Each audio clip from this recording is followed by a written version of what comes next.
Kajian hati. Sekarang kita kasih kesempatannya untuk Teh Yuni Jasmine di sini yang sudah hadir. Silahkan Teh untuk bertanya. Assalamualaikum warahmatullahi wabarakatuh. Waalaikumsalam warahmatullahi wabarakatuh. Perkenalkan Pak Ustadz dan para hadirin, nama saya Yuni Jasmine. Saya konten kreator yang dulu sempat viral dan sering dihujat gara-gara penampilan saya tidak sesuai dengan syariat Islam. Yang saya tanya kepada Pak Ustadz, bagaimana dalam hukum Islam berpenampilan sebagai seorang muslim itu yang mana yang boleh sama yang tidak. Kemudian apa hukumnya Pak Ustadz seorang wanita melakukan filler untuk estetika? Sebenarnya memang enggak untuk orang lain sih, untuk menyenangkan diri sendiri aja Pak Ustadz. Karena hobi berhias atau apa menurut dalam hukum Islam itu gimana Pak Ustadz? Berapa yang harus dikeluarkan untuk bisa filler begitu? Mahal gak sih? Enggak, biasa aja. Biasa aja. Sekarang gimana perasaan Mbak Yuni setelah di filler? Maksudnya memang merasa lebih baik atau ya, seperti merasa apa? lebih baik dan seneng aja Pak Ustadz. Daripada ngelakuin yang lain-lain, lebih baik mempercantik diri sendiri kan Pak Ustadz. Terus menyenangkan pasangan juga gitu. Tapi Mbak Yuni ini kalau saya pernah lihat di sosial media kalau dibully sama netizen, dia nggak pernah menjawab dengan amarah loh. Nice jawabannya, santai aja Masya Allah. Gak pernah ngebalas Pak Ustadz, gimana itu Pak Ustadz? Oh, apa saya yang dosa? Katanya kalau kita di ini mengurangi dosa kita, tapi gimana itu Pak Ustadz? Kayak kita dibully netizen atau dihujat itu mengurangi dosa kita, gimana itu Pak Ustadz? Benar. Bunda. Iya, Jadi cantik sebagai perempuan boleh apa boleh? boleh dong. Boleh. Allahu jamilun wallahu yuhibbul jamal. Allah itu maha indah dan Allah mencintai keindahan. Betul? Maka bagi perempuan berpenampilan cantik dan indah bukan lagi boleh tapi harus. Apalagi ketika cantiknya untuk menyenangkan hati suaminya. Bunda ini kan cantik-cantik kan? Di rumah begini enggak? Oh enggak. Dasteran, dasteran. Oh enggak. Oh di rumah enggak begini enggak? Daster dong. Berarti Bunda ini cantiknya buat siapa? Ciri istri yang baik, kata Nabi, istri yang baik, istri yang ketika dipandang suaminya menyenangkan hati suaminya. Suami di luar ada masalah. Pulang ke rumah, lihat wajah Bunda. Hilang masalah atau tambah masalah? Riweuh ini mah. Ayo belajar. Menyenangkan hati siapa? Suami. Kata suami, Ma, Bunda sayang, Papa mah senang Mama kalau pakai baju merah. Pakai baju merah langsung. Langsung pakai baju merah. Yang minta siapa? Ma, Papa mah suka merahnya tuh ada pink-pinknya sedikit. Cari yang seperti itu. Niatnya apa? Nyenengin hati. Berpahala tidak? Ma, engkau keluar rumah. Tutup auratmu. Hanya Papa yang lihat di rumah. Gitu gak suami Bunda? Silahkan. Bunda jadi cantik boleh? Harus boleh, apalagi untuk menyenangkan hati siapa? Suami. Betul? Yang kedua, ayo lebih proporsional dalam berpenampilan. Cantik boleh, berlebihan jangan. Tabaruj namanya. Berlebihan.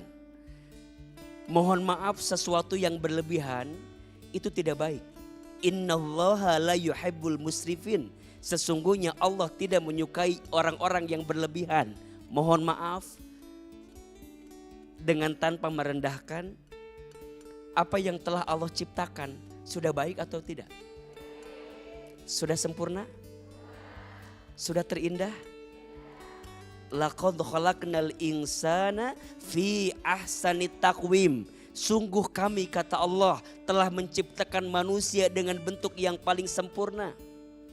Maka mohon maaf kalau tidak ada sesuatu yang membuat kita harus merubah dari bentuk tubuh kita, sebaiknya dihindari.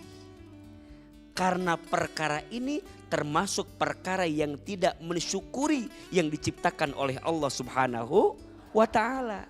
Kecuali ada alasan kesehatan. Kecuali ada alasan mohon maaf, bunda teh ada kecelakaan. Sehingga harus diperbaiki, dioperasi. Kalau dengan alasan itu diperbolehkan. Tapi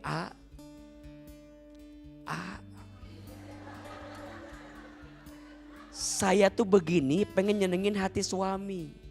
Dan suami yang minta seperti ini. Gimana kalau begitu? Tergantung. Tergantung apanya mohon maaf, tentu apa yang dilakukan oleh Mbak Yuni perlu modal apa enggak?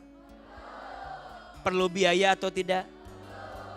Jangan memaksakan sesuatu untuk mendapatkan kesempurnaan yang pada akhirnya bukan mendatangkan kemaslahatan tapi malah membawa kemadharatan. Betul? Cantik fisik bisa dirubah. Tapi kalau boleh sampaikan, lebih baik mempercantik hati. Kecantikan fisik hanya membuat laki-laki menatap. Tapi kecantikan hati membuat laki-laki menatap. Cantik itu dari hati, betul? Betul. Kalau kitanya bahagia, pasti karismanya, auranya akan bahagia. Masya betul? Allah, amin. Ayo, bahagiakan hatimu Besti agar kita lebih bisa menemukan kebaikan dalam setiap penampilan kita. Insya Insya Allah. Kurangi insecure, banyakin bersyukur. Asik. Karena dia itu emang cantik, terus dianya kayaknya mungkin walaupun dia cuma boneka tapi dia untuk diri dia sendiri gitu, nggak peduli dengan orang lain. Kok misalnya kayak aku umroh gitu kan, aku ditangkap misalnya sama polisi di sana atau apa gitu ya, karena kan haram dandan haram gitu. Dia tahu walaupun aku sembunyi di masjid nyumput gitu sama orang biar nggak ketahuan sama polisi Arab, tapi pasti ketahuan. Mungkin dari Tuhan kali teguran buat saya mungkin ya. Kajian hati.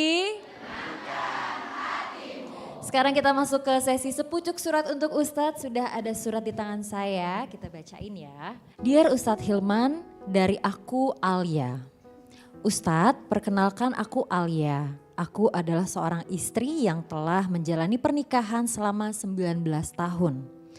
Pernikahanku penuh suka dan duka Ustadz. Segala ujian telah berhasil aku lewati. Mulai dari keuangan, keluarga juga pertengkaran. Namun Ustadz, dulu aku pikir aku cukup kuat. Aku bisa menghadapi segalanya. Tapi ujian datang menghampiri jiwaku. Di mana aku berselingkuh dengan laki-laki lain pada tahun 2017. Aku sangat menyesal, aku sedih. Aku berusaha memperbaiki diri juga bertaubat.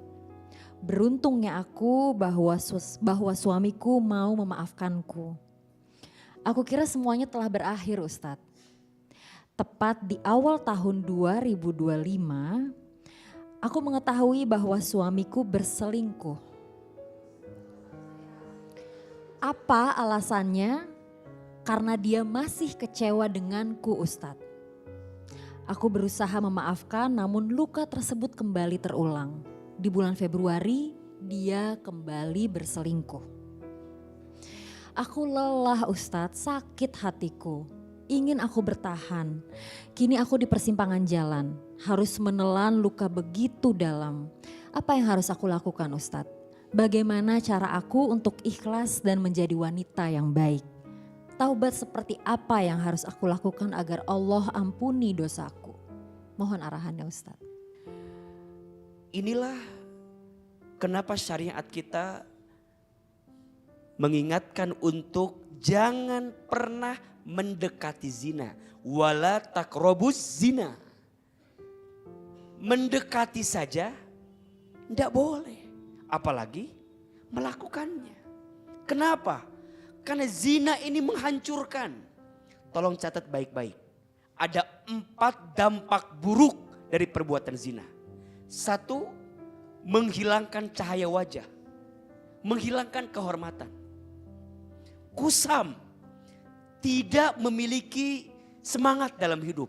Karena dia merasa bahwa apa yang dia lakukan kemarin itu sesuatu yang sangat besar dosanya. 2, mendatangkan kemiskinan. 3, mengurangi umur. Dan yang keempat, menyebabkan kemurkaan Allah Subhanahu wa ta'ala. Maka sekarang coba jaga baik-baik. Jaga hati, jaga diri.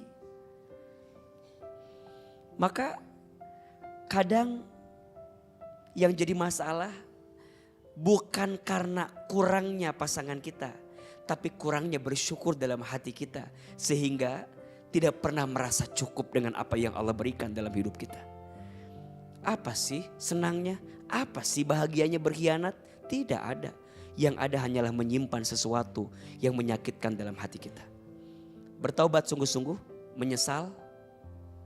2, berjanji meninggalkan semuanya. Berhenti. Dan yang keempat, perbaiki diri. Tutupi keburukan kita dengan kebaikan kita. Semoga Allah jaga rumah tangga kita semua. Allah jaga keluarga kita semua. Dan Allah jaga kita dari yang tidak baik untuk kita. Amin. Ya Rabbal Alamin.